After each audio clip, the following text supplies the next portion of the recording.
Join us for an enlightening experience where you will gain a deeper understanding of the purpose and essence of opening your eyes. This is your chance to enhance self-awareness and personal growth with a shift in perception that provides a fresh outlook on life. Embrace the journey from consciousness to superconsciousness. Coming live by Barrett Kunyan. Hi, Lee Mudway, guardian of. It's lovely to see you as usual. I just love being in your company, brother. If I may, down, guardian of GPMS, GPMS.world, which stands for Global People's Monetary System. Welcome to. Thank you, brother. It's a pleasure to be here. It's one of the roles. Sorry, my friend.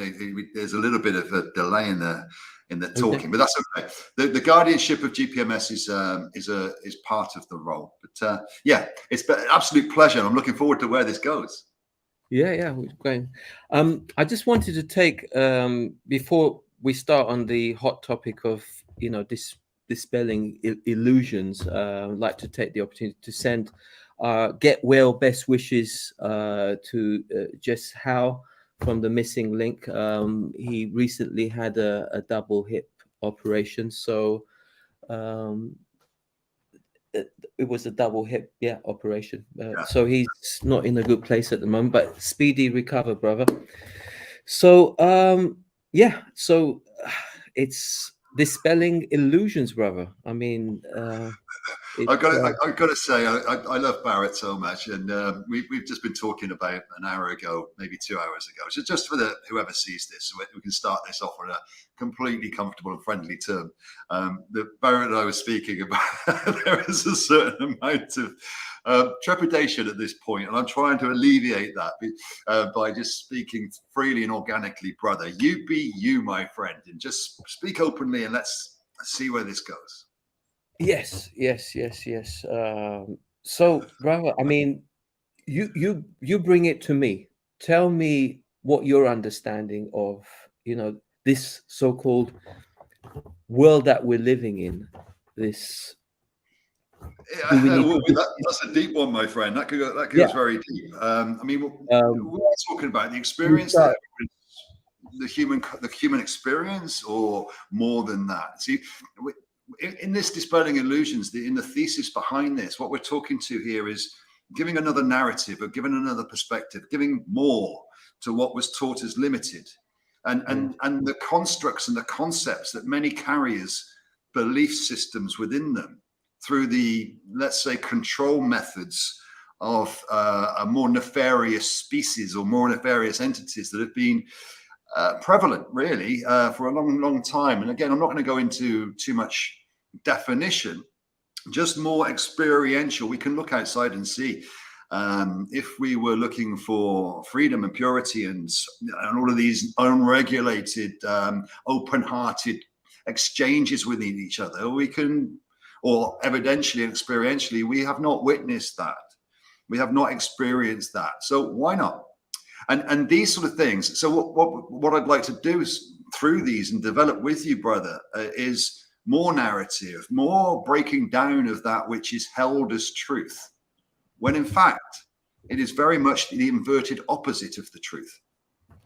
So this is where you give me something that comes into you at the top of your head, and then we'll go from there. Yeah, true. I mean, it's. I mean, what is truth to you? I mean, what exactly is truth? And this is a good point. So, what can be known? And the truth is what you know. What do you know, as opposed to what you've been taught? Right. This is the beginning of questioning what it is that you believe yourself to be, what it is that you believe everything else to be, what is true and what isn't. And when you define these things, you take the time to spend a little bit of time to define things rather than thinking, but actually releasing the thought and feeling it. And I don't necessarily like to use those terminologies because it's too loose. But when you're not pulling up thinking and you can quieten the mind, which many try to do, and there's lots of different methodologies to do this. Then what happens is thoughts come up. Now, if you're not thinking them, and you can observe your thoughts, so if you can step away from what it is that you're thinking, step outside of them, observe your thoughts, quieten your mind if you can do well, when you can do this, and watch what thoughts come in. One of the interesting questions is, if you can stop, observe your thoughts, and then your thoughts come in, who's the observer? Because prior to you observing your thoughts, you thought you were them. Yeah. And this is where the thoughts are not you. You are not your thoughts. You are your knowing. But where's your knowing sit?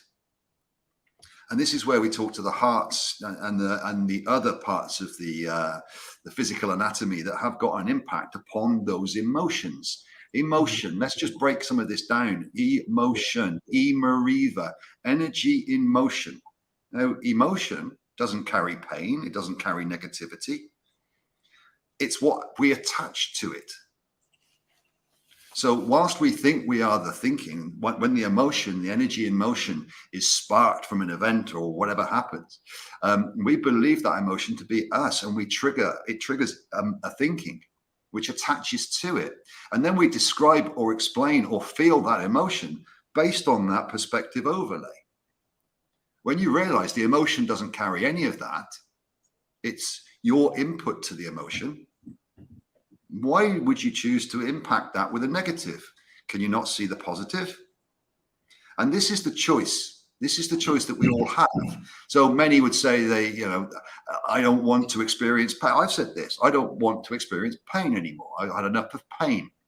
So in the old terminology, I may have a symptom that would have been expressed as pain prior. Now I don't attach the descriptor to it. Now it's just an experience. I know it will pass. So why call it painful? It may be uncomfortable, but that's outside of my control. And what's happening there is more divine. There's more to this than we've been taught. So where we feel we are frail and weak and all of these things, and existentially limited, once you step past that and you say, well, am I frail? Am I weak? Am I existentially limited? Which is the inversion, if you will. So we're taught one thing, you step into the other. Then you can see that the pain or the suffering that maybe you may have undergone it got you to somewhere else. It wasn't pain, it was just a process. It was an experience. And then you can actually undergo the same experience without the descriptor, because you can be grateful for it, because you know it's going to get you to somewhere else. This is where inner child work and all of these things, they talk about shadow work and all of this. And it's great, all of the teachings are awesome for different individuals. But realistically, what you're doing is inverting. You're taking the anger, you're taking the blame, and you're turning it into acceptance and gratitude. It's fascinating, brother. It's fascinating. But again, that's kind of like an overview. Is there a correlation with growing up pain? Because you can look at that physically, you can look at that emotionally, mentally, and how you connect when something is expanding, you feel as though you're letting go, and an element of fear might creep in. But that fear creeping in, where does it come from? Is it because a lot of people have used words, and I have to confess I have fallen a victim, which is a great thing. I picked up, there have been like certain implants in a system where there's been a bit of a bit more than manipulation. There's been quite a bit of a controlling system in place where it's like, so how does the pain fit in with that when you have a realization that the connection between what is you, what is not you, because we can talk about a fictional or non-fictional character from the point of view that there has been some kind of indoctrination going on, and then you have one day a little wake up and then you realize, oh, that's interesting. That label is not me, but the real me is not a label. It's not, it's more what? This is all What do you fear-based. think? What you're talking to is all fear-based. Now, how many children, I mean, when you're talking about fear, it's imparted.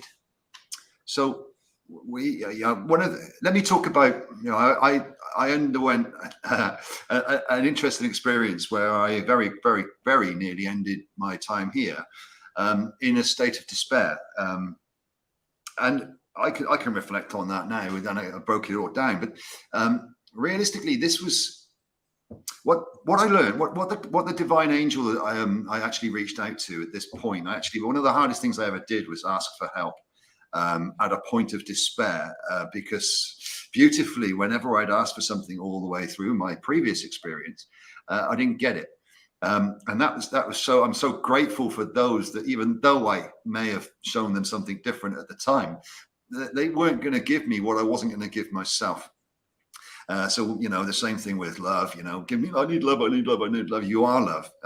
But of course, all of these things you don't realize because they're never taught.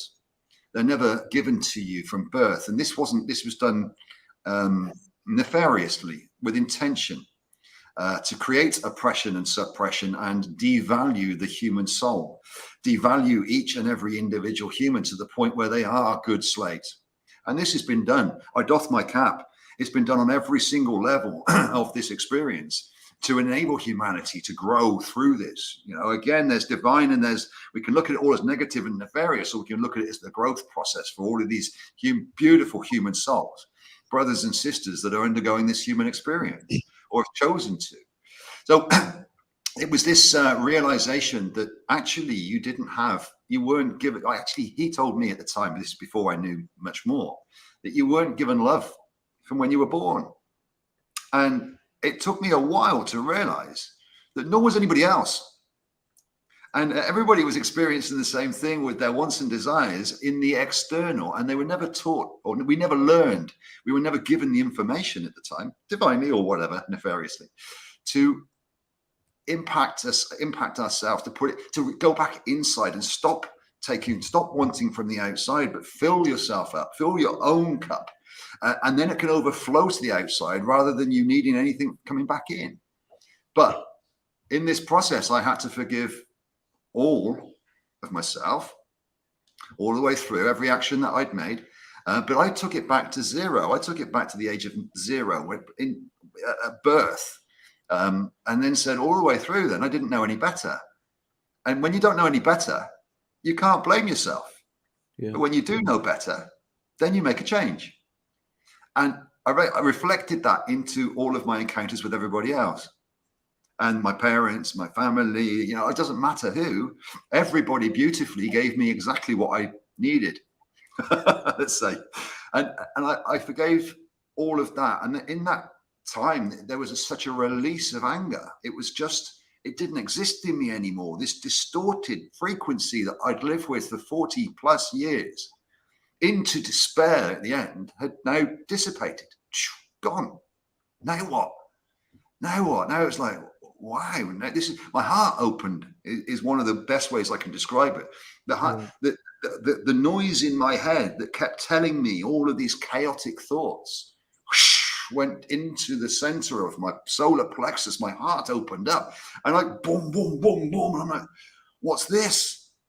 But of course I was, at this time, this is only sort of nearly 4 years ago, I had atheistic views. I didn't believe in anything outside of this, and I didn't know any better. So I'd gone the other way in the inversion. So in this forgiveness, then there became a realization that it wasn't to be forgiven. Nobody needed to be forgiven. And what they needed to be was accepted. Accept everything else, because now I didn't need anything from them or anything outside of me. I could accept everything for what they were. And then you become grateful. And I know you know very well, Barrett, about this gratitude part, where you become thankful and grateful for everything you didn't receive because it gave you so much more. and this is that progression, And so that was about 4 years ago. And that led me into, I've been what would be termed in the old world a conspiracy theorist for the best part of 40 or so years. And of course, that puts you on the outside of society. You can never really conform, because you're always saying things that are non-conformist. And this is the progression. So when then I started to look into deeper metaphysics and deeper meanings, and in the suicide, I'd looked into the energy already, and I'd quantified in myself that I was not the physical, and I was more than that. You can't destroy energy. Energy just is transmuted. So in this, I kind of justified the ending of this into my energy will go somewhere else. Let's see what that is, because I've had enough of this. So there was an element of metaphysics inside my atheism. And it wasn't atheism at all. It's just another label. And that's subsequently opened up into, let's say, a divine guidance mechanism, a divine education system that sent me on all sorts of different pathways. And my nature is to spend as long as I can to garner wisdom. Now, wisdom doesn't come from intelligence and book smarts. It comes from disseminating that intelligence, disseminating that information into a clear picture for you.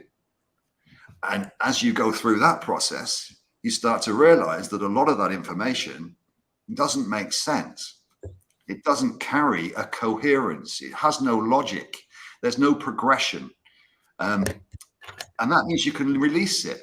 You don't need to follow that as a concept. You can harmonize your own truth to a very small point. You don't need to know much to know everything. But you don't need to know much to know everything, because you know everything anyway. You know everything. You just don't need all of that now. So what do you need now? You need enough for the moment. And lots of people want to know what's going on in the future, what's going on here. And that's the fear mechanism of control. You need to control what's coming in. When you release that, you don't. So again, sorry, brother, that's a bit of a rant, but that's a little bit of a process I went through. No, I really appreciate that information. Do you find that when more and more people are more anchored in the present, rather than my own personal take on being happy in yourself, being really content, and to find that peace of mind, and because you leave markers, you leave impressions, and it gives you a feedback. It makes you feel happy, or it doesn't make you so happy. But for me, happiness is a state of mind. It's not a particular place that I need to go somewhere to get really excited. Although it helps when the sun is shining, opposed to it being cloudy. But the fact that we, the opposite polarity is what, if you had just sun all the time, I don't know how I would feel. Maybe I would feel bored. I don't know. But the fact that you have these two contrasting differences, it brings some kind of balance, I guess. And I suppose the best. Yeah. I thought you'd stop, brother. I did. Yeah, no, I mean, is it fair to say that in order to understand something, you have to experience its opposite?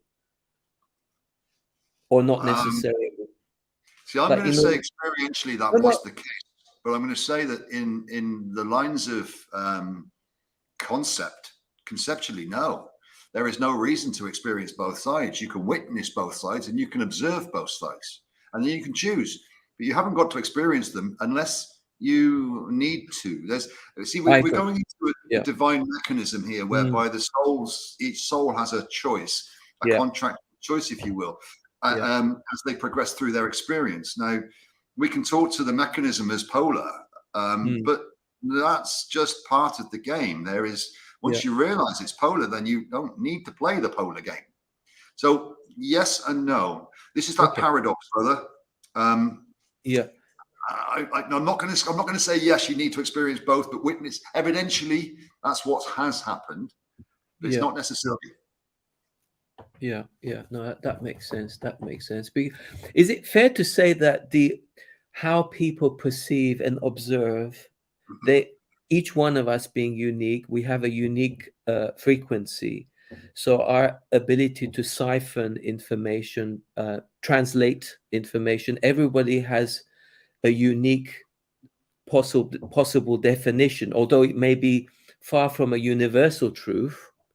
But like you were saying, some beings need to experience, some people don't need to experience. But there's a fine balance, for example, because I witnessed a certain person, like my father at the moment, he's in a lot of pain, for example. He's not in a good place. And I know what the cause is, but he's almost alien to it, and is it my duty to try and explain to him, because he doesn't understand. He's so wrapped up in his pain, he can't release that ability to understand what's really going on. And it can be a bit frustrating sometimes, especially really close family opposed, but I treat personally myself, I see everybody as my family. I don't distinguish, although, from a bloodline, I mean, we're because I see from my non-biological parenthood kind of perspective that we're all brothers and sisters. But for a lot of people, I think for my dad is one of the biggest pains has been he's fearful of death, I think, deep down, and he quite hasn't understood the essence of all this struggle that he had from being. There is this, Barrett. There is this at a certain point. I mean, I was again. My parents, they were. I loved them to bits, But if I looked at it from the old life, they were the opposite to what you would call loving, and all of these things. But that was perfect for me, and I walked away from all of that. I cut the ties with all of that 13, 14 years ago. So it's difficult for me to speak to others about what they should or shouldn't do. But what I will say is this: we attach ourselves to the psychophysical. What we see in the mirror, we attach ourselves to the story that we are taught, the belief systems of the psychophysical, the cultural stuff, this thing about I've got to help them. And what are they at essence? See, the psychophysical is part of the story, but then there's the metaphysical. And what is that? This is the bit that we're not taught. What are you in your essence and your soul? Yeah. What is your frequency? What's the anima? What's the animator of this What's the animator of this experience and this reality? What is that? And that's the metaphysical.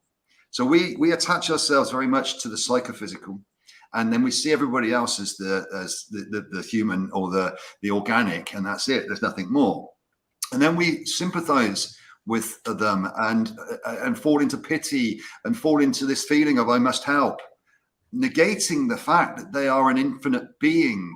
They are a metaphysical being experiencing their own soul journey, where they must go through their own process of harmonizing the energies as per their soul contracts. And we can try to impact them, but in a method of thinking, are we going against what they are here to do? And we can get ourselves quite frustrated, used to. We can get ourselves quite pent up with why can't I help? Well, what makes you think you have to or you can help? What makes you think they need help? These are different ways of looking at it, and this is again, this is a little bit more into that wiser nature of love. And the higher thinking about what the soul is, and knowing it is infinite, and this is an experience, and dropping out of that idea that this is everything. It's in the grand scheme of things. Very well said. I mean, with reference to I'll move away from the subject of my father, but with me, I've always said, and it has helped him because he's realized the word we used, gratitude, earlier, to be thankful. Beautiful. It is, and usually he opens his eyes with a lot of anger, bitterness, betrayal, So for me, if I had do you recognize that anger in his eyes? Do you recognize that bitterness in his eyes? Do you recognize that betrayal from I don't actually. I tell you something profoundly powerful, or you decide if it is or not. Someone said to me a long time ago, this individual is suicidal. I didn't see that because I didn't want to negate. I didn't want to stamp that on that person, because you can almost provoke a certain frequency. Like some people might say to me, well, don't spend time with this person. He's very negative. And I'm like, really? I don't find that person very negative. So it's like, you kind of like, because people have certain experiences, they kind of almost impose that onto you, thinking it's the gospel or something. And I'm like, and I respect their, you know, I try to stay neutral. You know, that's the best place to be, not to take sides, not to buy too much into the drama, because the world is full of drama, as we all know. So how do you neutralize? How do you dispel the whole so much happening around us? How do you see beyond all this? One of the ways, I mean, I was just talking about, you saw the anger and the pain and the betrayal in his eyes. Yeah, you recognize that. So yes. you recognize that in the other. Now, yes. You know that that's his perspective. There has been no betrayal. It's him thinking there was, because of his conscious blockages, yes, or filters. As we talked earlier, I don't like to use blockages, but filters. He's had, in his experience to date, he has not had the courage to go past that into acceptance, but he will. Now, if you know that he will, then you can release what you see in front of you and recognize the future, or recognize what will be as opposed to what you see. And then you can speak to and love and hold yourself outside of that frequency of energy that one may be producing. And you emanate love back, or acceptance with grace. It doesn't matter what you say. It doesn't matter how you act. It doesn't matter how you be, because I know that you are more. You don't. And that's okay. Now, if you can't release all of that, if you can't come past that with us, if you can't see, I will gift you and nudge you and guide you and show you and act much more for you to see. But if you can't, that's okay. I will see you later. I love you. And that's that release. Now, we feel tied or attached to others as if there's something we owe another soul. There is no debt. There is no demand. There is no I must because they did. These ideas are not reciprocative energies. What they are is a conditioning that says these things inside the psychophysical, or the man in the mirror. In the truth of it, the metaphysical, everything is equal and everything is infinite and everything is eternal. There's nothing owed. No, it's a laughable concept. But in the psychophysical, it's very real. So what is real here is never real there. Which one do you sit in? And this is where the truth comes in. This is what you can embodiment, if you will, this integration of not thinking. This is integrated hypnosis. It's almost like a revealing to you of your true self. But it takes courage, brother, as you know. It takes courage to walk that walk. It takes courage to maintain your stoicism, that this is my truth. My story may not be your story, and your story may have a perspective in it that's still tainted from a negative expression you still remember from when you were younger. Mine doesn't. It doesn't negate your story. It's just, it doesn't negate mine either. So you want me to believe yours, but you won't believe mine. Where's the center ground? It's okay, though. I see. I love you. Goodbye. These things are released.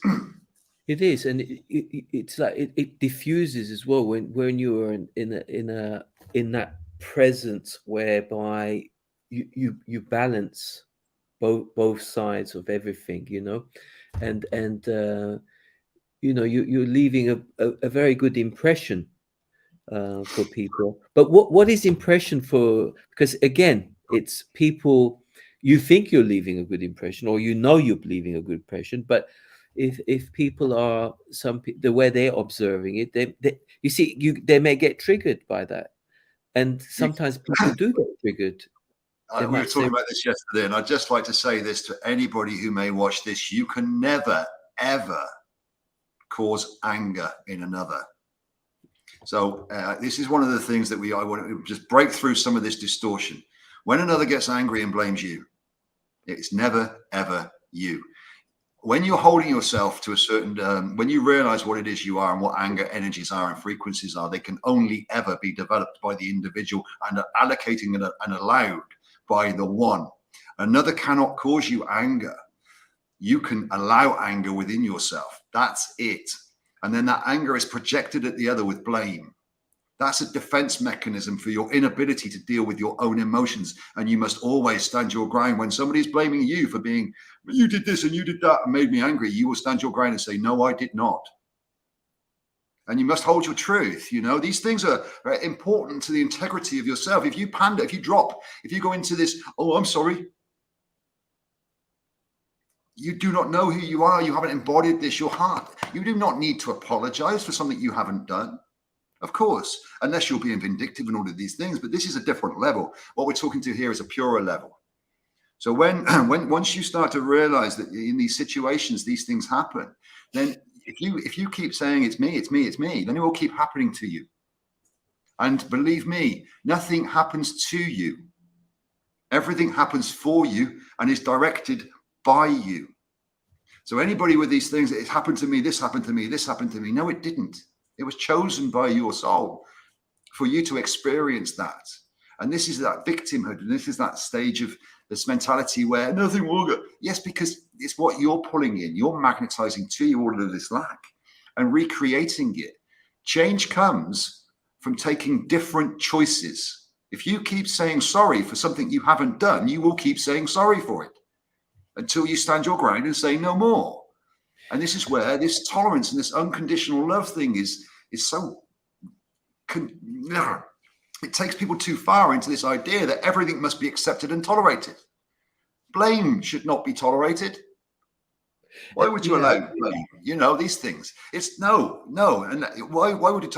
Once you go above it, you realize the other isn't blaming you. They are pointing fingers to try to offset their own anguish because they are not responsible or accountable for their own emotional state. Why would you take any responsibility for another's emotional state? So these things, again, I'm just speaking to this a little bit bluntly, brother, but it's just a prevalent topic that comes up. And I see fingers pointing all over the place where others are blaming others for how they feel. It's the individual soul's choice how to feel, not how somebody else makes you feel. They can't make you feel anything. It's you that feels. So this accountability, and I want to separate the word accountability, responsibility. These are practices.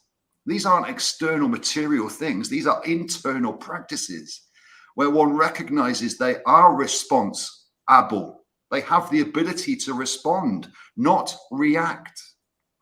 They have the ability to be accountable, not blame. These are the different ways of, again, we can see these things happening all of the time, and we can release this, balance it, step above it, observe these interactions from what would be basically a child state mentality of, I didn't get my sweets. Again, brother, a little bit. No, I appreciate this. This is really incredible conversation. And not one everything. Of the things I realized, Barrett, before we continue, I just want to add this too. One of the things I realized when I was given, I spoke to this a little bit yesterday, was when the emotional anger based on the negative aspects of the past or the perspectives that we bring with us, all that was bad.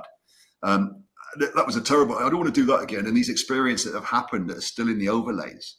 When these overlays come in, these perspectives, these satanic thinking, the defense mechanisms, what I term the weak, masculine, controlling, spiteful mind that just wants to attack and it's your fault. When all this kicks in, it takes you back. The body, the mentality, the consciousness goes back to the age you were when that initial the initial invention inside of you happened. It may be 6 years old, it may be 10, it may be 13, and you will act out as that child. So it could be a screaming tantrum, it could be slamming doors, it could be all sorts of different things. And we've all experienced these things as when we were younger, and yet we do them again when we're older, but in an adult body, and then blame the other for it. This is accountability. This is inner work.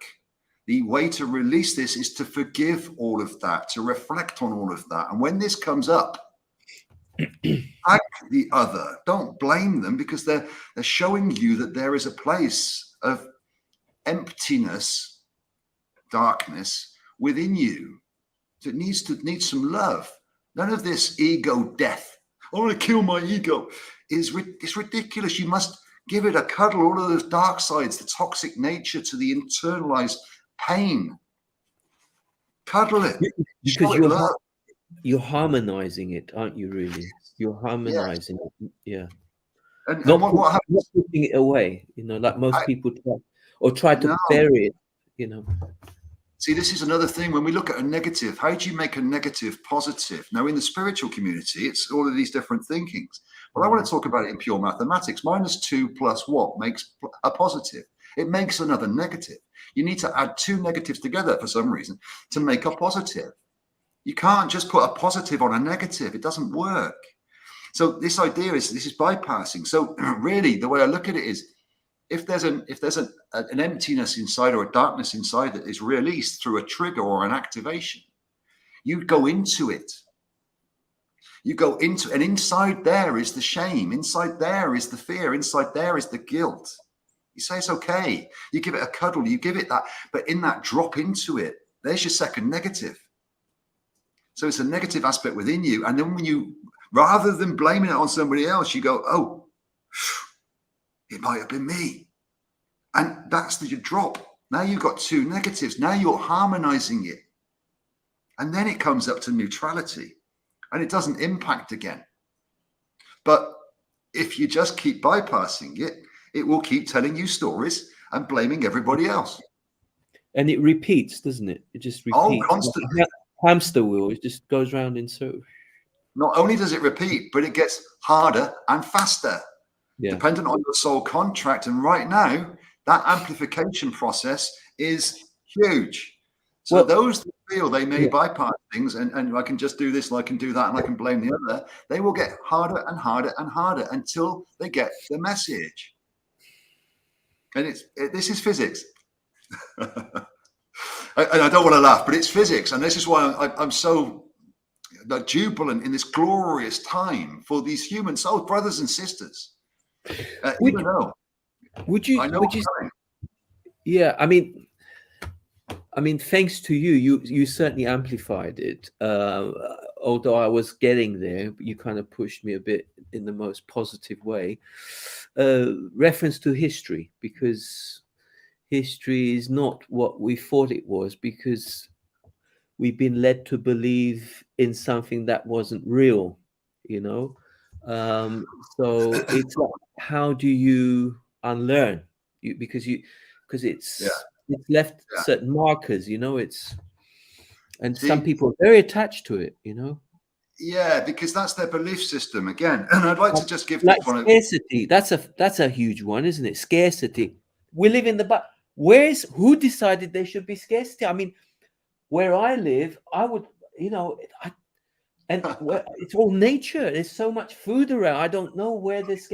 All right, they're trying to cut trees down or whatever, but really, there shouldn't be scarcity. It's abundance.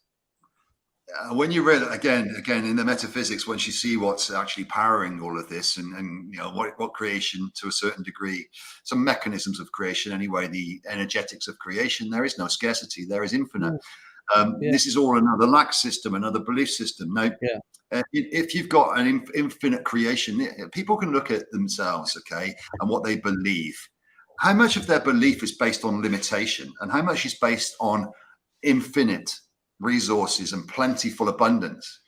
When you look at your belief, if it's based on limitation and limited thinking, it's nefarious. It's an indoctrination. It is not true.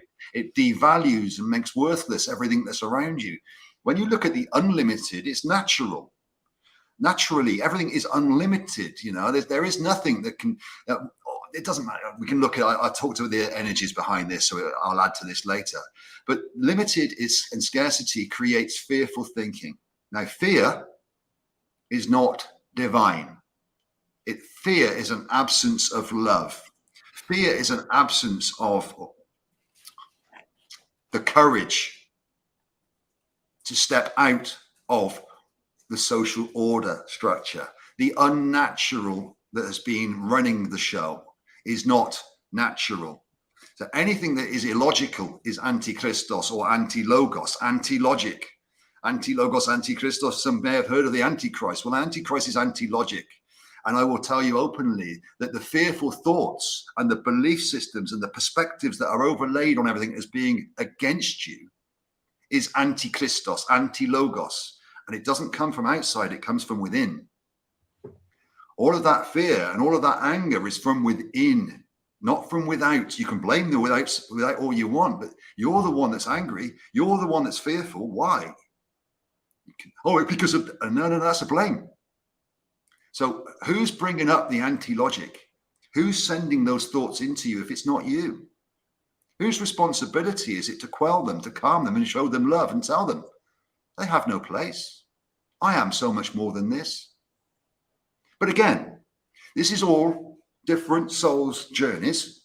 And all we're doing here is cutting through to start off with, some of this thinking that everything else is to blame when everything is you. One way of looking at it, Barrett, is there's 6 billion human souls on this planet, and every single one of them is a reflection of you, an internalized fractal of you, and they're all having a different experience for you. That is a very powerful way of looking at it, and that's exactly what I'm doing. And I treat people the way I treat myself. It's on reflection. So if I'm a bit nasty to someone, there's aspects of me within which is causing that. So I'm observing that, and I do apologize sometimes if I step out of alignment. I've occasionally been a bit fallible, but I was very quick to catch it. You know, but I catch it, and I'm man enough to say sorry, and I move on. You know. Let me give you something on that too, brother. Experientially, this is what I call. I created a picture of how this works for me, and it allows me to give a perspective to others that, you know, take it or leave it. Again, I am not. I speak my truth. How you receive it is not my concern, and it used to be. It isn't anymore. So, in this manner, in overwriting those old programs and overlays, perspectives. We can, you know, never ever have to apologize for yourself going and dropping. You don't have to do that. You've recognized it. In that reflection of recognizing it, you've already harmonized that section. Now you can say, right, I'll catch that quicker next time. Maybe I can see that before it happens. And believe me, this starts to, you know, you get quicker and quicker and quicker. And then you catch the thought before the action. So you feel the emotion, you feel something happen. It bubbles up, you know, normally from the middle, and it's quick reaction. But then you catch the thought before it happens. And then you haven't had that action, right? And I will tell you as well that the thoughts then stop. I call it auto-tune. Yeah. Can I give you a little intimate example of, because I didn't want to advocate to institutionalize my love, and I respect anyone who has. So anyone listening out there, they've done this. I love you just as much, but I didn't want to do this, and it's called marriage. So to be very, very transparent as always, I didn't really see a good mentor, to be honest. I didn't see very good examples of people who were really happy in their relationship. But that wasn't enough for me to say, okay, I wasn't inspired or motivated. It just didn't feel right for me from day one, that I need someone to say that that piece of paper is what's going to keep you two together. That never felt right for me from the beginning, and I still carry it to today. I'm going to drop a cat amongst the pigeons and say marriage is a corporate merger. Well, I agree. I mean, I totally agree with that. But the thing is, you can't dismantle an old system. It's better to leave the system and for you to move on. And that's exactly what I've done. And it's not that I've started a new religion or a new cult or a new nothing. I don't call it anything, really. In fact, if you insist on me calling it something, I just call it unconditional love. Why do I need condition? Because it's a trade-off at the end of the day. You scratch my back and ask, why? I might scratch your back 10 times and you scratch my one time, just as happy. I'm not keeping an account, a ledger, you know. So this is the thing. This is one of the interesting things, but you've touched on there, Barrett. Thank you so much. Is the feeling that of another, if they do something for somebody, then there must be something in return. It's giving to receive, and that's not a good look. It's very much service to self, and it's manipulative, and it can cause extreme anger and extreme blame, and it's all from the individual. So it's beautiful, my friend, in what you've just said. If you can't give without condition, then please stop giving until you have the ability to give without condition. Can I give can I give you an example? I was in a health food shop about a year and a half ago, and I saw a man in distress, like he had pain, like you would. I could feel his pain and anguish, and I said, "I can help you." And he said, "Help me." I said, I can sense that you're not feeling." He said, yeah. So I just, I did the pressure point areas, and he felt great. And I said, look, this is the technique I used. So I explained to him, and he said, the pain is gone. I'm so incredible. I mean, then cut the long story short, I said, look, if you want to, you can come to my farm and He got very frightened. He got frightened of the fact that I'm trying to sell him something. He thought that, okay, I might buy it because you're bloody, pardon the French, you're good, but you might be expensive, was his next. You see, he wasn't telling me these things, but I could sense all these things. And when I assured him that he doesn't have to pay anything, he ran for his life. It was almost like, it was an interesting experience. It was important for me to experience that, because I didn't take it personally. It's just that he's had some experiences where the complexes are still playing in his head, and that's half the drama of his issues, the emotion.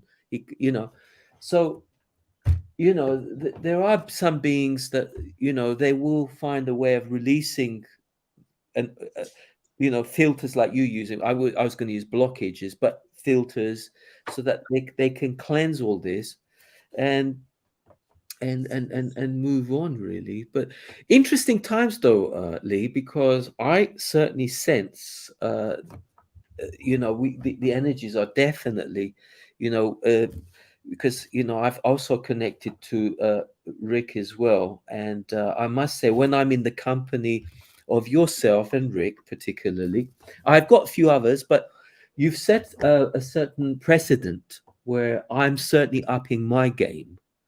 And people notice. Let's talk about what's ongoing, brother. I mean, we can talk to the what's this and that and the other, but let's get rid of some beliefs, or let's talk to some other narratives that everybody is. This thing about his story, and the victors writing the historical narratives, but all inverted.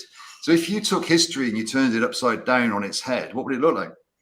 The same thing with, let's just go to what we've just experienced. I wrote a post yesterday about what we've just experienced. Had it been divinely allowed, had this genocidal attempt on the human souls of this plane been allowed divinely to be undertaken, in the narratives that we've produced or have been produced, in the narratives that have been produced for the human collective, in 10, 20 years' time, the medical institutions at this point would be heroes for saving a small percentage of an extinction event in the human experience. Where viruses do not exist and never have, there is no external germ that can impact you. And these ideas, but where this has been taken out of history, where everybody believes now that there's invisible bugs everywhere and that they are fallible and frail and that they can catch things off another, where everybody has that belief indoctrinated through the medical systems and the scientific systems, backed up by peer-reviewed papers of the same cronies that are suckling at the teats of the monetary system, where all this is prevalent in the belief systems of humanity. If that system had been allowed to genocide 99% of humanity, I can tell you that the propaganda arm of that system, or mainstream media, would then be hailing that medical system which actually carried out the genocide as the saviors of humanity. And in 50 years or 100 years, that would be in the historical record as truth. Now, we can go back to Spanish flu in 1918, and that was what? Something to do with jabadoos. Again, they'd say it was a bug. Okay, well, where's this bug idea come from? When you got Louis Pasteur saying there's germs everywhere, and Beauchamp saying, no, there isn't. They're internal. This is an internal cleanse. Why are we told the body is organic? Why aren't we told about the electrical system within the body? Why aren't we told about light and sound communications, where the body receives light and sound? Why aren't we taught that the body's basis is light? Why are we taught that molecules are built from light? Why are we taught atoms are there? Why are we taught that all of these things? Why are we taught that atoms are particles and denying the substrate that they exist in? Humanity is walking around like fish who have been taught there is no water, and they have no idea why they're floating or what they're floating in. But science tries to tell them it's shitloads of little particles bouncing off each other, and that's all you are. And all of these ideas are ludicrous and completely inverted to devalue, to make worthless those souls that are here by indoctrinating them into ignorance, to ensure they just have enough to get up in the morning and do a good day's work to maintain the system that they enjoy. And these ones that are enjoying that system that everybody props up, they've got no care. In fact, completely the other way around. They carry no source spark. They are not sparks of creation. All of the souls on this plane are sparks of creation, directly connected to creation. They are creators. They are infinite. They create this reality. And what they've been doing is creating it for those that can't create, those that are dark on the inside, those that have no light, those that have no compassion and no empathy. They're the ones, they're the tricksters, they're the deceivers that make you think everything's negative and everything's against you and fearful thoughts. If you choose to put love into that and light into that and think, no, that's not true, they don't exist. And this experience rises. And this is where, what everybody's experiencing right now, all of the human collective and all the beautiful souls are experiencing a unification event, an ascension event, yes, in frequency and into a brand new experience. But they're also balancing and harmonizing all of these distorted lower energies out of this collective experience, out of this morphogenetic field that humanity experiences collectively. And this purity is deeply instilled. Thank you for what you thought you were doing, because what you've actually done divinely is made a very solid, strong, never to be deceived again, pure human experience, ready for the new souls to experience something completely different through this process. So there's a little bit there, brother. Historically, we can look at the Second World War. Who started all of these things? Banksters, money. They don't care about money. Nobody out there with the money creators don't care about money. They care about control. They use money as the tool of control. But all their mechanisms of control are in scarcity, lack, and fear. Negative propaganda, negativity within each, suppression, oppression, and indoctrination. That's what everybody in that human experience has experienced. Haven't you had enough yet? They're not going to change. You are. And there's the beauty of this. Nobody's saving humanity. Humanity is saving themselves divinely, and it's assured. And what we're doing is witnessing this and observing it. It's our choice whether we're playing it, or whether we lower ourselves into it and feel it, or we don't. We can observe it, just like sitting in a theatre, watching a movie or watching actors on the stage. Your choice is whether you are the actor or the observer watching you. When you're the actor, you have a script. You are a straw man. You are under control of the game, of the theme, of that script writer. When you are the observer, any outcome is possible. There is no script. You choose your script, not the script writer. And this is where we are with this. And this is that observer versus the player, the actor. There's many out there that are acting. And a lot of those that are out there that are acting have no soul. Many won't like that, but that's very, very true.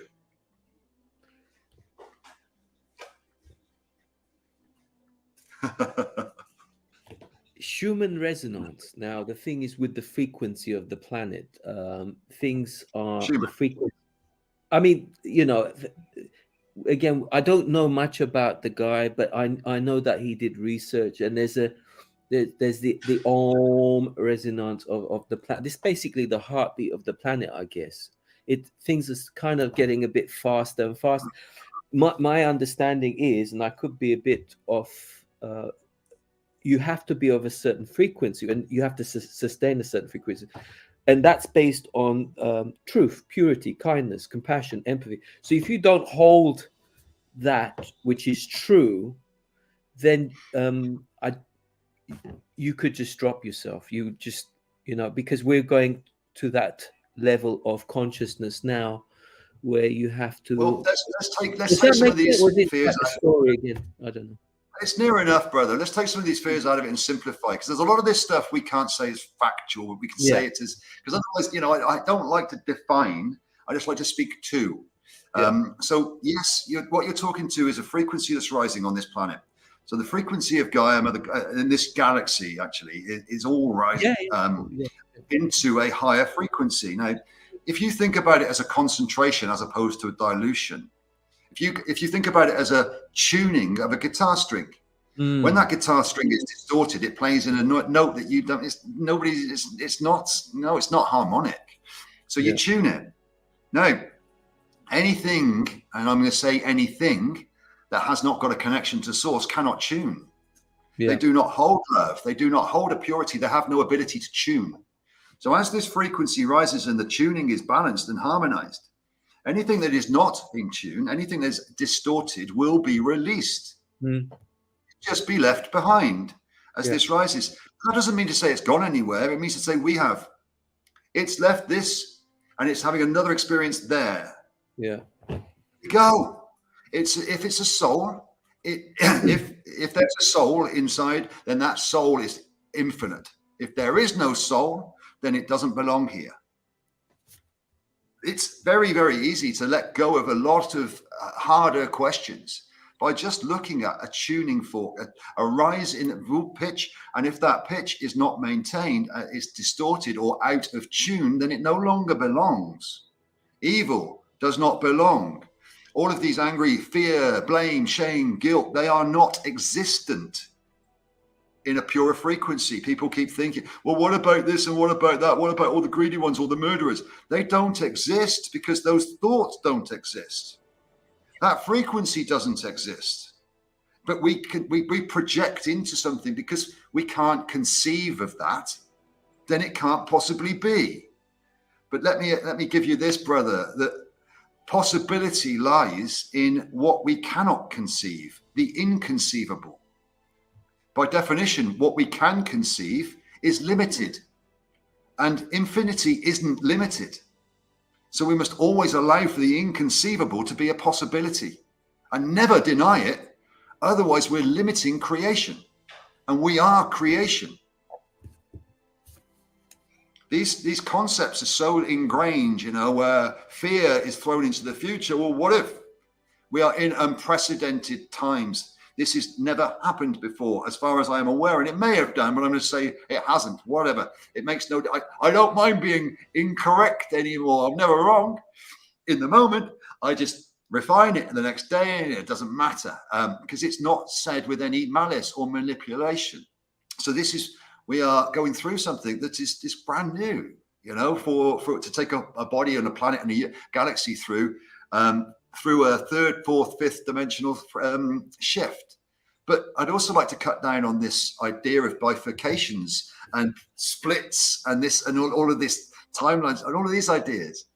We live in a dimensional frequency. We live in a band. Oh, sorry. Let me get that wording right.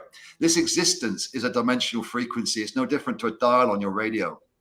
You turn the dial, you're in a different radio station. What shifted? What changed? What caused all of these catastrophic events? All of these ideas that are purported out of there about this timeline shifts and timeline splits. Well, yeah. As this rises, what isn't in harmony with it doesn't. That's all. So there's your bifurcation. It's just left having an experience in a different bandwidth. It doesn't negate it. It's continuing, and it will harmonize, and everything's connected at the top. We are simply going through dimensions, which would be like frequency bands, and rising to a purer one, where those that were fallen angels or dark ones or evil or all of these ideas do not exist. They are banished below, quarantined underneath. We were in the third dimensional aspect, this distorted reality before 2012. In 2012, we were shifted into a fourth dimensional transitional space. Humanity was shifted, and what wasn't shifted was left behind, and that third dimension is gone. We are now in a fourth dimensional transit into a fifth dimensional place of experience for new humanity, or the new experience of the fifth dimensional aspect of this experience. This is what's ongoing. Now, as that shift is happening, all of these distortions, all of this strengthening and unity of humanity coming together as one is the inevitable event of the dark ones having zero control anymore, because any leadership and any power they had in 2012 and before was cut and banished and extinguished. There's some remnants left that are running around scared, helping humanity unite. And we speak to them as if they have power, as if the elites have power and authority over humanity. They have no such thing. That's a belief system. The authority is within. You are all born sovereign. Sovereign means above authority. The only authority that is above you is your inner authority. Sorry, the only authority you need to listen to is your inner authority. Stop bowing down to these clowns. Unite. Take back what is rightfully yours. And this whole experience lifts into an abundance and equal world where everything is abundant for all. There is no poverty, lack. Nobody is scarce of anything. You do what you love, not what you have to do, because there is no have to. We can release these ideas and notions. You must work physically for your money. Why? What about the people that don't? Where's this equal when you're born? What, you must work and you must not? You can have more than him. No. Let's get rid of these ideas of inequality and through the debt fictions that this has been created. Let's get rid of these concepts that that's normal, that there's a cost to living. Where did you learn that? Again, television, governments, authorities above you, monarchies, because you're all warmongering pigs.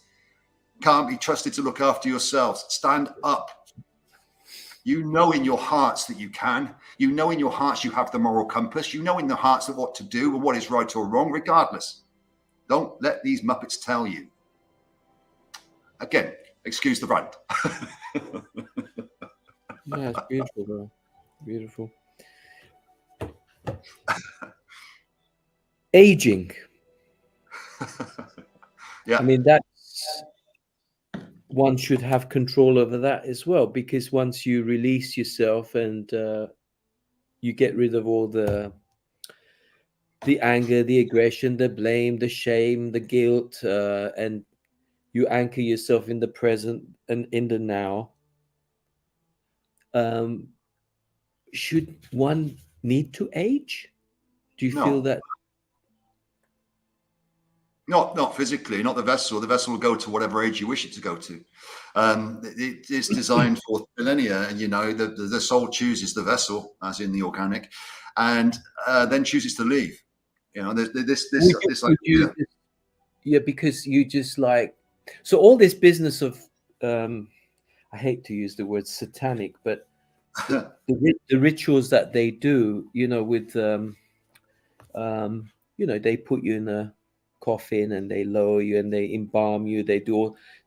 I don't think these sort of things should happen, really. Should it really? All of this will change. This grief process, this mourning the loss of somebody. Again, celebrate. Yeah, should be. Yeah, where people are again. We've all been through this. It's not a case of some have and some haven't, whereby we've been taught one thing and then found out it wasn't true and had to release that. Well, it's the same thing with what you are. Now, I know we had a chat about who you are versus what you are. I'm not going to go into that semantic, but you are an eternal divine being that's experiencing this reality through this vessel. You are not of this reality, of this experience. You are much more than that. And so is every other soul here. You are infinitely connected. You have not lost anything. It's the belief that you can lose something. It's these ideas. I won't be able to see them again. Well, that's because that's what the indoctrination has taught you, that you are worthless, that you aren't infinite, you aren't the creator. You must have authority over you, looking after you and telling you what to do, nanny states and all of these ideas. This is the inversion of the purity of the power of each soul. This is why they were scared. They had to maintain the idea and the ignorance that the soul is nothing, and that you're just the human flesh. You are so much more, and so is everything else. So this grief process, where's grief come from? A feeling of loss. Well, when you know that you can never lose anything, what would the process be then? When you know that soul has never gone, they've transmigrated to wherever their soul choice will be, where their next experience will be undertaken. Nothing is lost. What would that funeral service look like then?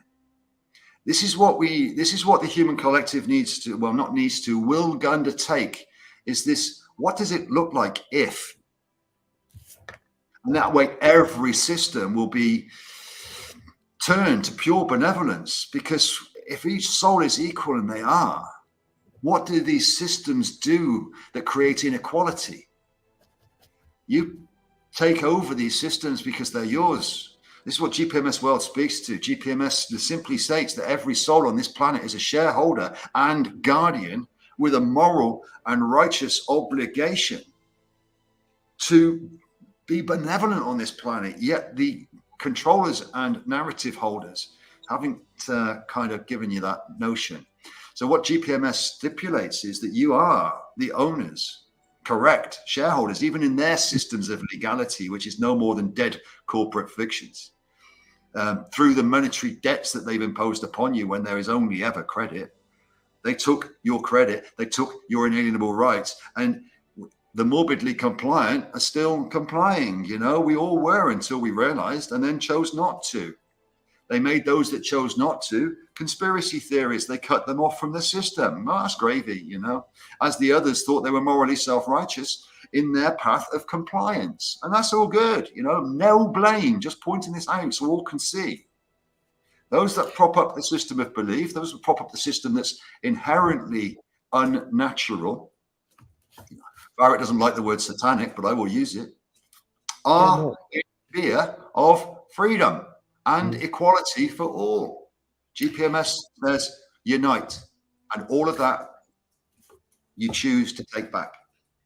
I was going to say, thank you for that. I was going to say the true currency for GPMS.world would not be gold or diamonds. I would say it would be something like energy, I guess, won't it?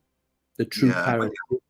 We're moving through. What is gold? I mean, I through my intuition, there's so much gold everywhere, but they say there's not so much to go around. Which, limitations. I know you can create gold. I know people can with an alchemist, but the thing is, they've used a so-called precious metal fool us to think that that should be a reserve currency or whatever. No, I genuinely believe that it has always been and will be an energy. See, I'm going to take it back and say they haven't used the metal. What they've done is they've used the emotional indoctrination, the ignorance, and they've said that the value is in the external world, in the material world, and the value is not within. So they could use gold, they could use copper, they could use leaves and tell you the value. And this is what, the value is in that. And everybody believed it. They still do. In a casual conversation you had with somebody, I can't remember where it was, you said something profoundly powerful, which resonates with me. We don't actually need money.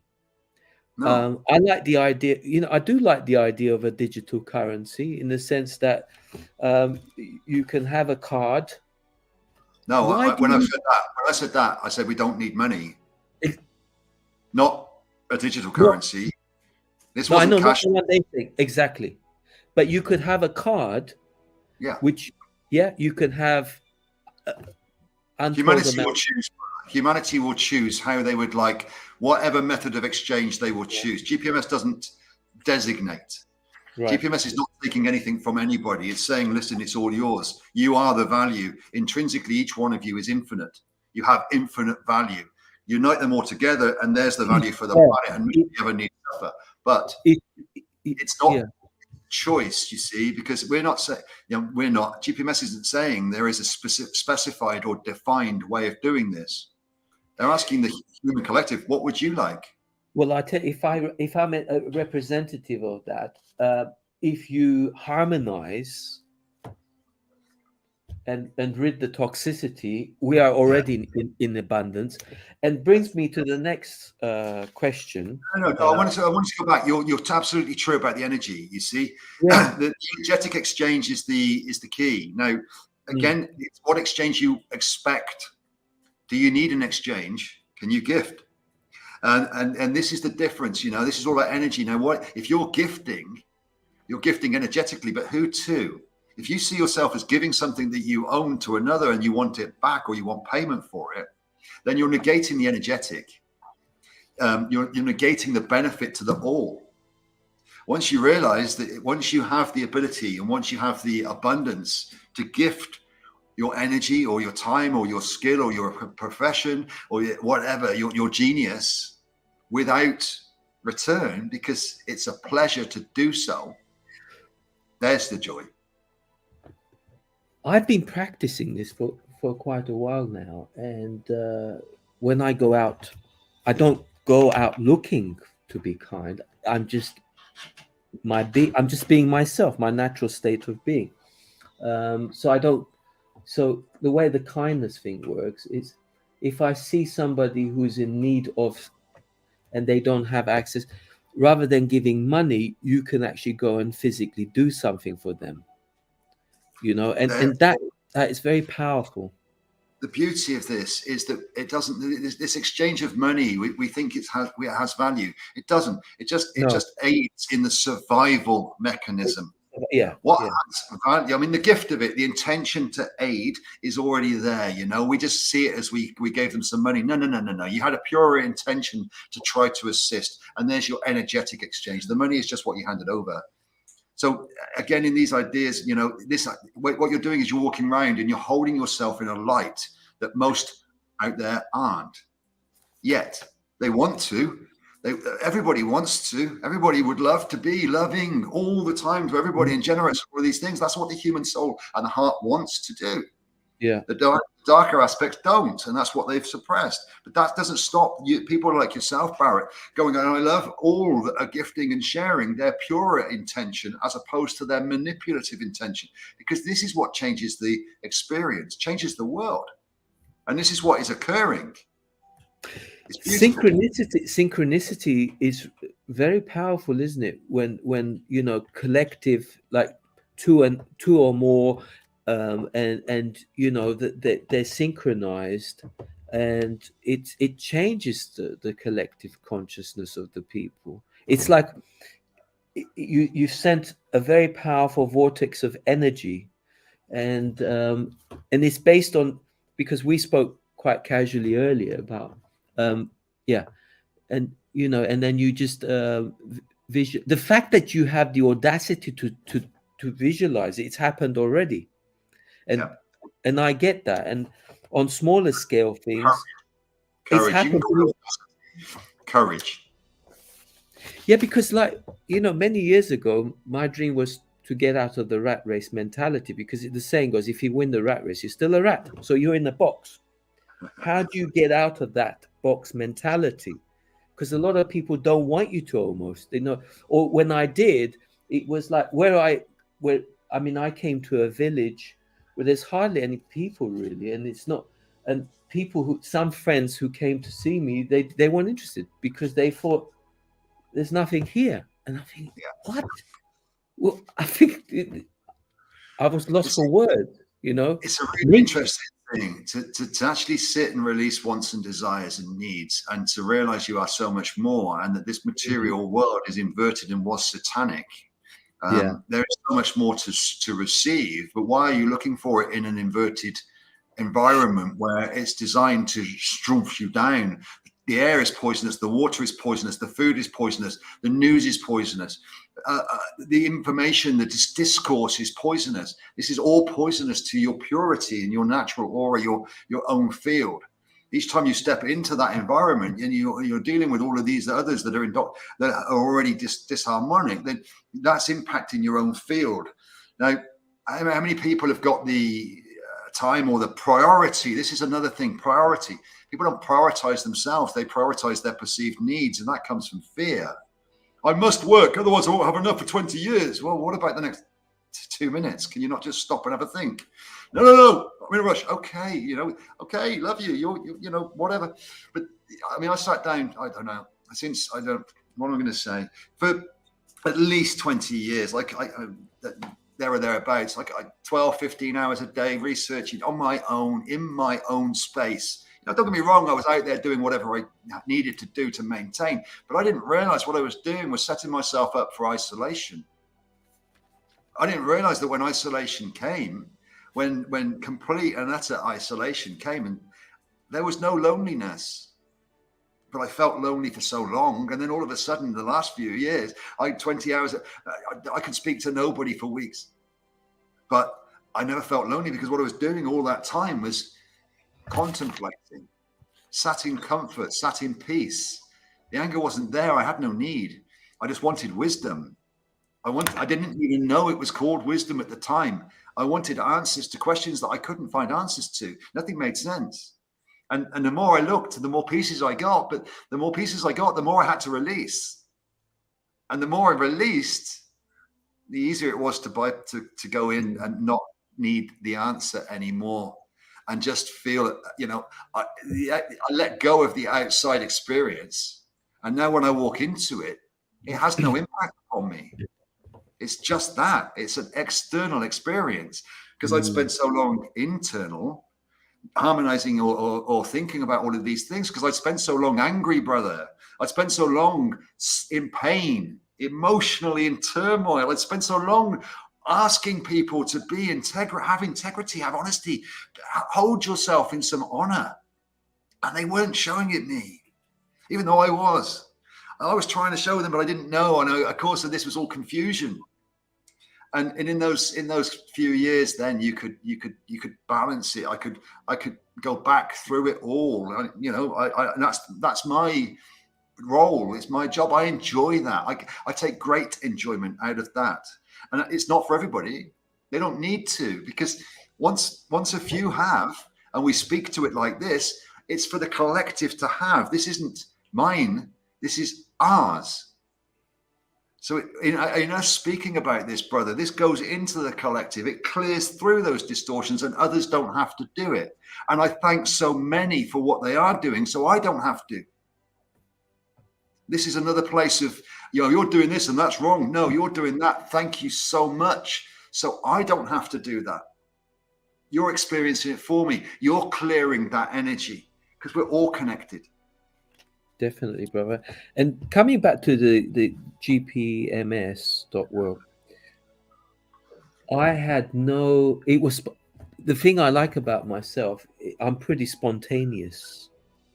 No need to think, because when I'm comparing the old version of myself, thinking was because there was a lot of doubt, which is okay. I'm not saying people shouldn't think, but with me, it's like, the reaction was like, this feels right. This is absolutely perfect. And for me, it wasn't about just being a shareholder. It's also about participation. Beautiful. How can I participate? It's like, and I'm already doing it, because the fact that I've not only have I upped my frequency, and because when there are ways of raising your vibration, isn't there? By there's certain things you can do, but I know where you're going to go with this, but it's hard not to be like, when you're rubbing shoulders with someone like this, like yourselves, Rick, and yourself. Each time I go away, it's like something has. It's, you know what I mean, and people do notice it. So it's a bit the biofeedback that I get, and they ask questions. So what is it? And then you say, well, it's something that's not. You can't compare it to anything that's ever been. No. So it's hard. And that's the beauty of it as well for people. It's mind bending, you see, for people. Yes, but it's like, I want more. It's not a want. It's just a wow. Okay, that's new. What happened there? When's the next time? And this is the same with the layers that we go through, or that you will go through. It depends on how you look at it. But the layers of release. There's fear involved in each and every layer. It's the same mechanism. You start with fear and you end with release. No, you don't have to experience the fear. You can just choose release. Brother, can I? So I was going to say. Whoa. I didn't freeze up. No, go. with reference to the population of the world, we're going through the intuition, because I'm sure you haven't done a physical head count as such. So you trust the figures that wherever you authentified as it being truth, because you threw a figure earlier. 6 billion.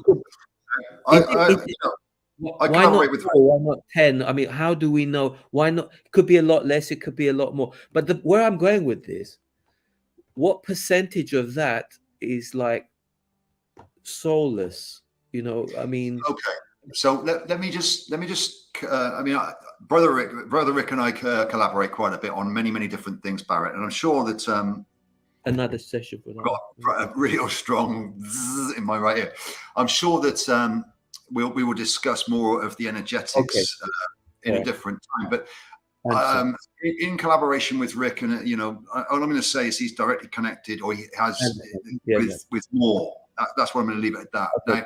Now, I have my experience. I trust everybody until they show me reasons not to. And I've never found a reason, and I'm not even looking for reasons not to trust Rick. I trust him implicitly. If Rick says that there is 6 billion souls, or 5.96 billion souls that are being ascended into the fifth dimensional reality, then that's what it is, and I will sit with that. There's 8 billion apparently on the planet, and that means there's 2 billion to be released. Well, of those, they are not souls, and 1.2 billion of them have already gone. Now, most people don't, or 800,000. There's 1.2 billion left. Well, no, I think it's 1.2 have gone. Either way, there's been a lot of shedding that impacts not so many, because these were soulless. These weren't souls, and they have gone. They have released or left. Now, there are a few of those that were souls that went through the death process of this transmigration. They transmigrated through the death process of this ascension to enable and help others to see certain things. Again, there's so much more divinely into each experience and each soul's choice. So there are some, but not that many, and there are the vast majority of them are minions, soulless constructs. This is what I have been given, and I do not disagree, brother. So as many as people out there say that it's 5,000 to 1 constructs to 1 soul, I'm not so sure, and I give the benefit. If I don't know, I will give you the benefit of the doubt that you have a soul. If you show me that you haven't, near enough. But until you do, then you're soul, and I will give you my love, and I will gift you that, because I don't know. Now, I don't make decisions, and I don't judge others until they show me themselves. There's dark entities, there's dark areas within ones that have souls, and they can look demonic and they can act demonic. And there's others that have no spark at all. And all they do is they take the light and turn it into darkness. Or they take the light they try to manipulate the other into a fear state, and then their light is resonant with their own fear states and their own energetics, and they can feed off that, and they enjoy that too. These things can be experienced, but they can only be experienced to realize, and then many will deny that, and that's okay. Denial, what's seen cannot be unseen. You can only deny. And you tend to deny through fear of having the courage to see more or to accept. How are we doing for time? I was going to say, are we doing okay? Yeah, time-wise. Good. There's no rules. We just go with the flow. A couple of hours if you want. I'm good. Couple of more hours? I don't know. A couple of hours. No, we've got to make it so simulator to watch. Yeah. Can we just talk a little bit about how you sit with these? I spoke to Rick about it, and he gave me a perfect answer. I just wanted to feel your vibration with the so-called hidden technologies, because that's going to make people empowered as well. I mean, imagine you wake up in the morning and you're off grid, basically. You're generating your own electricity, so you'd never have another bill again. That's going to empower you, and you won't feel you need to work anyway. Imagine you don't have to pay for electricity bills, which is getting quite astronomical, to say the least. But I'm going to say something. I'm going to drop another cat amongst the pigeons and say electricity has never ever been generated. Not one single spark of electricity on this planet has ever been generated. It's been manifested. Electricity, you don't generate electricity. Electricity is part and parcel of this universe. It's a hybrid of this universe. It's infinite in this universe, or in the ether, in the substrate of creation. Is electricity. And guess what the inverted system makes us think is we've got to pay for it. Yeah, nuclear power station. They make you pay for everything, the cost of living. These ideas. So no. I mean, free energy is being, talk to it as free energy. But anybody wants to look up Nikola Tesla's work, they will see an awful lot more in there. And his greatest invention, Tesla's greatest invention, was not the dynamo, was not this, that, and the other. It was the magnetic field. See, we speak to fields as if we've got an idea, and Tesla actually went in and started to work out what that field is, and the dielectric side of it, the two sides, the substrate, the ether. This is where space comes in. So electricity, there will be no cost for any essential good or essential service, because humanity are the benefactors, are the keepers, are the guardians of all of these things, and that is theirs to utilize through their lives, through their experiences here. It's not to be charged for, it's free. Nature gifts freely because we are nature.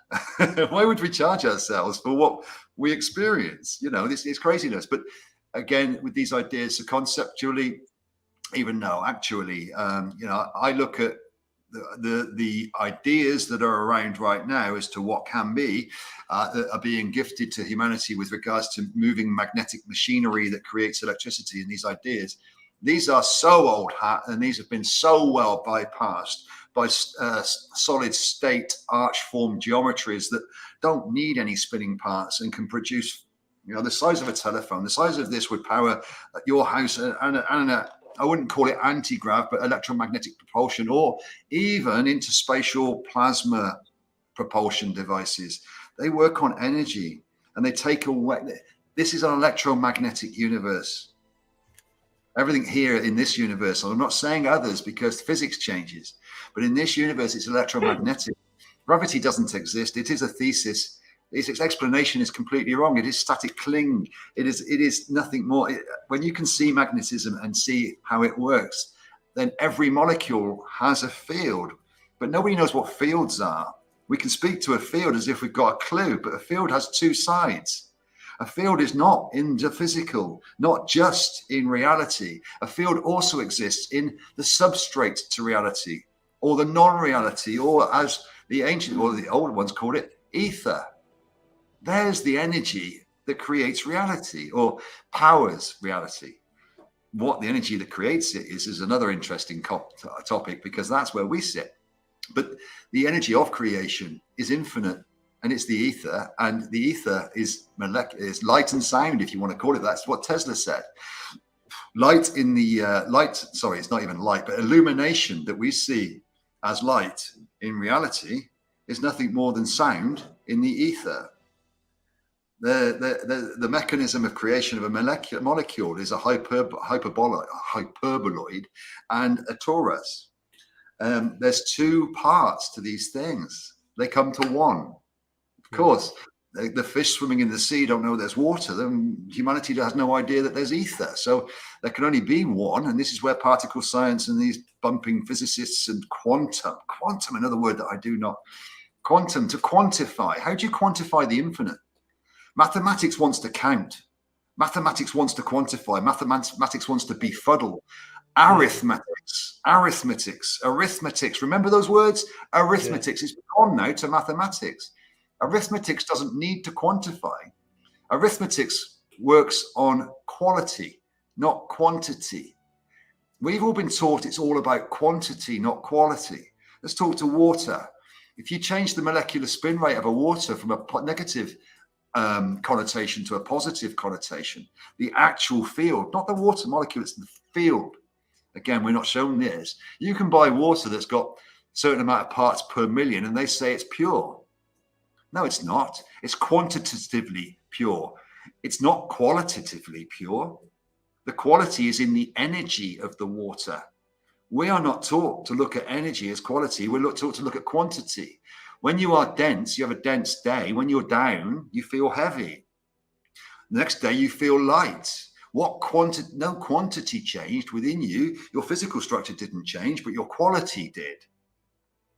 We're not taught to value quality quite like this. We're not taught to see it, but this is within the field that we exist in. And what's happening with this frequency rise is the quality of that experience is rising. The quantity doesn't matter. The quality does. So again, all of these things are inverted, and there's different ways of looking at a lot, but fields. If anybody's interested, have a look at Ken Wheeler, Theorio-Apophysis on YouTube. Thousands of videos on magnetic fields, thousands showing it, and it's not easy. It's difficult to get your head around. It takes a little bit of cogitation. Ken tries to make it as easy as he can, but Ken's brilliant. Ken's a genius. And Ken doesn't pander to those that ask silly questions based on the old fear narratives.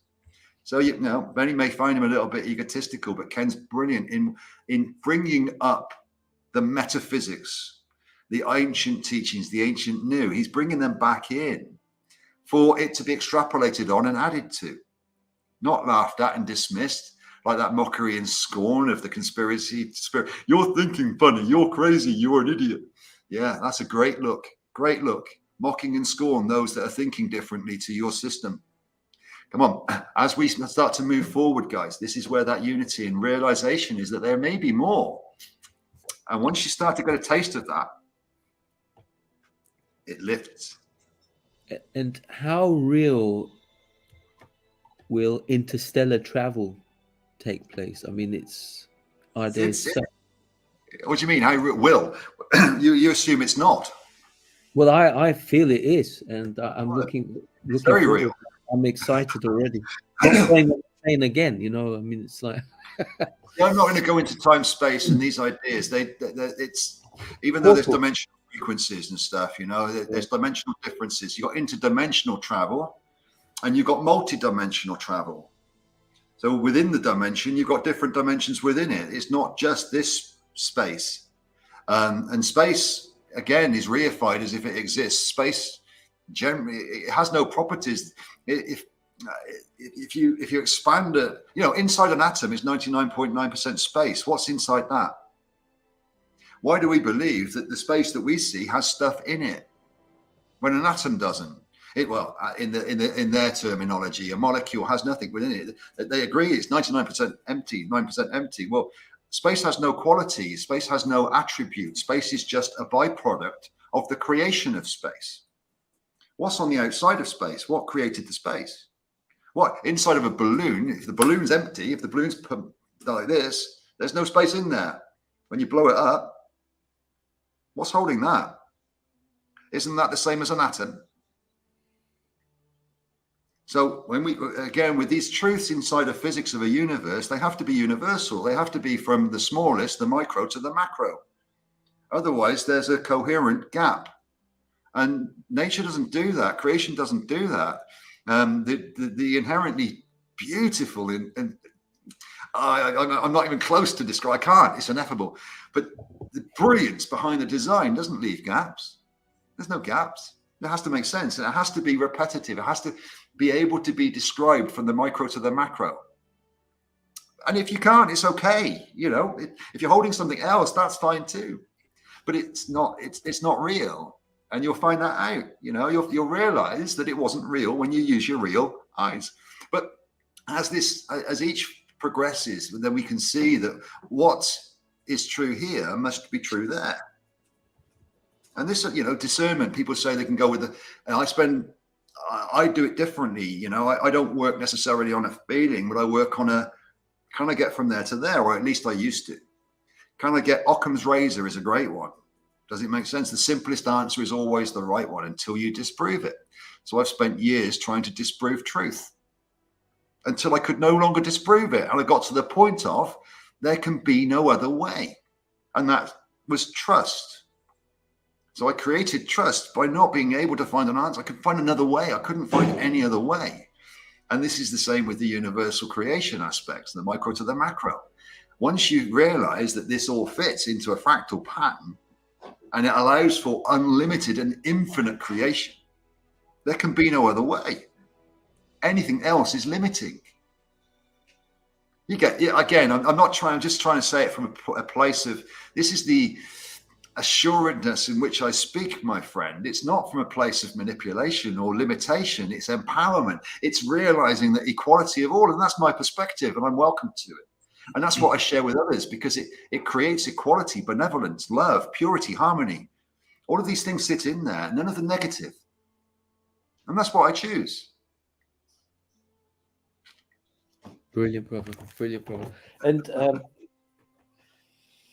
I feel we're very, very close in people's consciousness just really opening up. And time doesn't exist, but if we were to work, it's another paradox. Time doesn't exist because it does in existence. So yes, you're right. Because in let's say the ether exists, but it's not in existence. And in the ether, there is no time, but in existence there is. And time is a measure of distance and magnitude and mass. So time doesn't exist, but it's very real as a measure of distance traveled or distance between. So again, we've got this, we can't sit with one thing, I don't think, with this and say time doesn't exist, because that denies its existence. The concepts of time are man-made, but if we change the concepts, then we can allow for its existence. We can utilize it for the benevolence and benefit of all, rather than utilize it as a tool to oppress and suppress, which is what it's being used for now. I haven't got enough time. Why not? I've got to do all of these things, but that's priorities. So we can change all of this by releasing time. When you're no longer working by the clock, time still exists, but not for you. I think, from my own observation, interpretation, I think if you are happy in yourself and you're really happy in yourself, so you don't like you don't exist in the future or in the past. Because some people are either more in the past or in the future because they just don't like really being who they are. But if you do, can I just say, let's interject. I did. Many of us have done this. I didn't know who I was. It wasn't. I didn't have a clue how to know who I was, and I existed in both the past and the future because the past meant I could control the future. Yeah, this is that control. Yeah, but you see, you pampered that part of you that needed that attention to heal, to let go. See, there was so much blame in the past and so much negative and so much hurt in my story, in the stories that I was creating for myself, that I was controlling the future to negate having that happen again. So the past was extrapolating into the future and bypassing today because I was so busy controlling the future and having enough and not doing this and not making that mistake again. And all of these things that are satanic thinking, they are chaotic. They lead a soul to natural order being a purity. A non-soul, it leads to an unnatural order being a control mechanism through fear and enforcement. Welcome to the experience. Through that unnatural control mechanism, the soul doesn't impart that upon others. The soul doesn't need to control others, but the unnatural does. So these things, my brother, no, it's this release, it's this realization that the past is not what you remember. The past can be whatever you choose it to be. It's just how you remember it in the moment. When you grow, you can release that. You can see it differently. So what she left me and she slept with another man. Yeah. Okay. Where are you with this concept of like the relationships on a higher dimensional existence? I mean, I'm looking forward to it. Because sorry, I jumped in. My not at all, brother. It's just that I feel that there's not going to be churches and marriages and rings and all that. We're not saying there's anything wrong with that, right? But no, but it was for a state of consciousness. It was for a time. So, what is relationships going to be like, and how will would there be? What kind of procreation are we talking about? Would it be, the natural order of things isn't going to change, brother. The natural order of things isn't going to change. It's just the consciousness that will change between it all. So I don't see a massive change in the human experience. In fact, one of my base principles and core principles through this ascension process is the human experience will be maintained. Mm-hmm. So there's no collapse of the human experience, and there's no huge change of into something that the humanity isn't. What there is a change of consciousness and a change of belief. Now, when you know that soul is equal to you and of infinite value, why would you contract to it? You would both the relationship. What does that mean? You are whole on your own. The only time you would be around another is if they add to you, not take from you. The other should be. This is where two wholes come together and add, going up. Not the whole system of relationships that we've been indoctrinated into is certainly not that. It has not been that. And the expectation and the needs and the wants have always been, and these sort of things have been ongoing for millennia. This all changes when you are whole and complete, balanced. Now, what does that look like? It's an interesting question. Do no harm. Now, when it comes to farming and stuff, where do you feel? How will food production take its course? Because I don't know where you are with livestock and things like that. Well, that's this, and this is a belief for the human constructs. The human collective, not constructs. I am not going to define the use of animals for food at all. I'm not going to define these things because it's not my place to. I will only choose for myself inside that. So what humanity chooses to do as the human consciousness rises is their choice. Yeah. I believe that the animal's soul will be represented as more than just an animal or livestock. I believe it will be seen as a part of creation. But let's say, again, the human experience is going to choose what it will choose.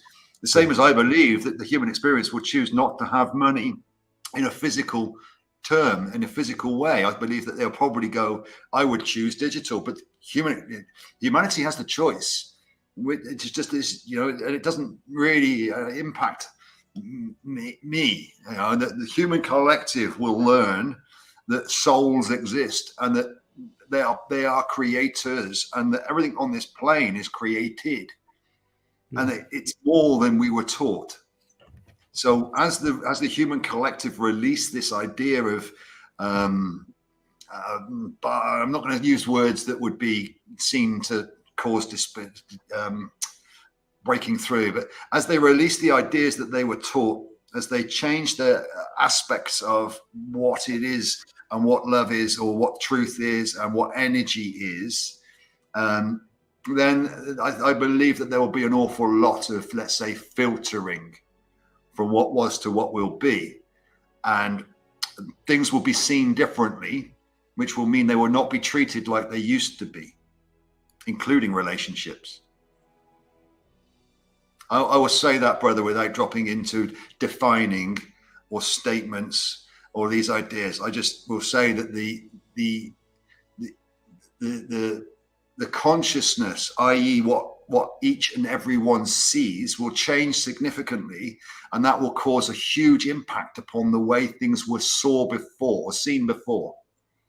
So we will change all sorts of terminology, and we will move from this Neanderthal. I mean, I've already said in 20 years' time, they'll look back and say, how did you guys survive? That was Neanderthal. You were, we can't even believe that was that. You went through, it will just be such a shock to those in the future to actually see what had happened, should that still maintain itself in the human experience. This is another thing that's quite interesting, is quite experientially. In fact, I'll give you one. Maybe make this the last one, because this could lead into the next one possibly. We were doing an activation. And again, I'm not going to get involved necessarily today in what that is, but an energetic activation involving quite a few. And this was in collaboration with, I'm not even going to give names, but we went to a site in a field, in a woods, and we had to send in we had to ask some divine feminine to go in first to clear the energy. It was to do with I'll give you a little bit more. It was to do with giants and a giant's castle and a giant's tomb, burial ground. They went into this area believing there had been sacrificial murders over the years of Kabbalistic, the ideas, and that this was the energy that they were very upset as they were feeling the energies and transmuting the energies before we could all go in and then activate what it was that we needed to do. Long story short, I spoke to one of the beautiful feminines afterwards, and I said, were the sacrifices willing? No. Yeah, were they sacrificed willing? Because I was trying to work out what was going on here. Again, I don't believe the hype about making decisions on what was. There's an energetic of fear, and it was, they could feel that, it was palpable. But what they felt was it was sacrificial. It had been murder of children, and so I asked, were they willing? And she said, yes and no. In fact, yes, she said, and no. I said, can you please explain? And she said, they didn't want to. It was something they didn't. It was a sacrifice of self. So she was feeling into the experience, she put the overlay on first, assuming it was something else. And then I asked her to question that. And she went into that and said, no, this was a sacrifice of self. And we got to the point where, so historical data says, history says for everybody around there that this was a sacrificial site, and that this is what had happened there. But what had actually happened there was that a very, very beloved loved entity had passed away, and this was the giants. This is the, you know, that had been here they were enabling and helping humanity at the time in the area, and well past that, and they were loved. They were respected greatly, and the people wanted them there, and they died, or whatever happened, and they left. And this was the burial ground, or the mourning ground, where grief was poured into the loss of these non-human entities, or human entities that weren't from this plane, that were aiding and assisting humanity. There was no murder. There was no sacrifice of another. There was a sacrifice of self, because they thought they'd lost something of themselves, and they had to mourn that release. This is the difference between overcasting or overlaying the previous one of sacrificing of children by dark Kabbalists to the loss of somebody that was loved, and the transmutation of that loss of the feeling of grief as opposed to the feeling of murder. We can change historical data. We can change the narratives. We can change the energies of the molecular in the planet, what's stored within it, and how that is perceived, by changing the narratives, by changing what we think, what we believe. And in that moment, there was a release in the feminine too at the time of, they could see then that was a different energy, even though it's the same emotion, it was the same energy they were feeling. The overlay, what they thought it was different. And now this wasn't a place of darkness, a place of sacrifice. This was a place of grief and love. And that's what was left there now. Not a cleaning of a sacrificial site, but a place of love, where love was poured into those that had shown so much love to humanity. What a beautiful thing, brother. Beautiful, bro. It's like harmonized, you know. Yeah, there's been a lot of, yeah. I got tears in my eyes from remembering it now. So even speaking to it with that sort of emotion in it, because it was beautiful, and I didn't feel a sacrificial site there. I didn't feel that. So this is why I felt to question it, and it changed into a sacrifice of self, a love, a grief, a feeling of loss when there is no loss. What a difference. And so the historical narrative and this historical data, especially his story, will just be completely wiped. When we go forward, this will not this will not be remembered. There will not be a memory, a collective memory of a distortion. This will be purified. The historical narrative and the historical data will not be carried into the new. The fear and the sense of loss and the lack and all of these ideas, this is just imposed upon humanity. It's not true. And that purity is what's going to be replaced, and that's what's going to be moving forward. So this is why I say I don't know how much the new generations will be taught, certainly, or need to be taught about what was experienced, because the field is already purified and they may not need to know. Or it may be taught as an educational tool of the courageous humans that were here and the souls that were here that were victorious, or not victorious, that came through such a difficult experience, one could say, with honor, courage, pride. No, not pride. Honor, courage, harmony, unity. Rather than this, again, we can change the way we look at all of these things just through choice. Beautiful, brother. I mean, beautiful, beautiful, beautiful, beautiful. Very, very, very empowering. Hopefully, brother, this is the point. Well, I'm not trying to. You're my brothers and sisters. What would I try to disempower? And this is not being made up. You can feel it. That's the difference. Anybody watching this can make their own mind up and feel it. Don't let that take over. Yes. Okay.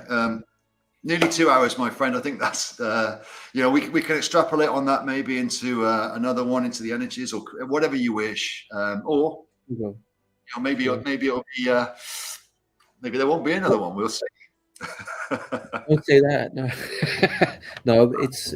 It's a pleasure, brother, and look forward to another session in due course. And in the meantime, keep shining, and really appreciate your presence. And absolute pleasure. Would you say, brother, that we were somewhere near true to the name of the show today? And a little bit more possibly on the side. So did we? Was there some illusions possibly dispelled? Good. That's perfect. Yeah.